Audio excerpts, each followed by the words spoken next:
الله عليه وسلم مع سيدنا الحسن وسيدنا الحسين مع سيدتنا أميمة أصباطه صلى الله عليه وآله وسلم، يطول سجوده ويطول ويطول ويطول حتى يخاف الصحابة رضي الله عنهم أن يكون قد قبض.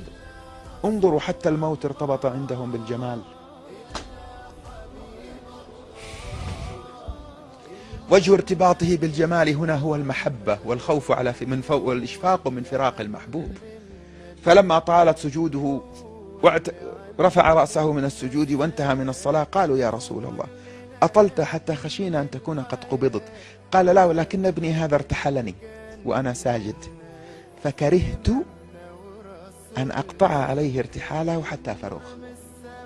ما هذا الجمال حتى وأنت في السجود في حضرة المعبود، حتى وأنت في أقدس لحظات القرب من الله عز وجل، لكن معنى الرحمة والحنانة لم ينتزع من قلبك.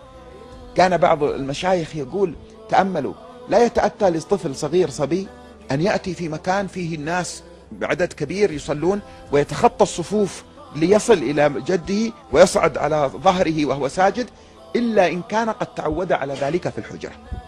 أن يبتدأ شيئا جديدا وعلى الملأ هذا لا يجسر عليه الصبي الصغير، لكن لكونه قد اعتاد على ذلك مع الحبيب صلى الله عليه وسلم أنه يلاعبه ويركبه على ظهره ويحبو به في حجرته الشريفة صلى الله عليه وآله وسلم، ألف ذلك فتجرأ أن يفعله وهو في الصلاة.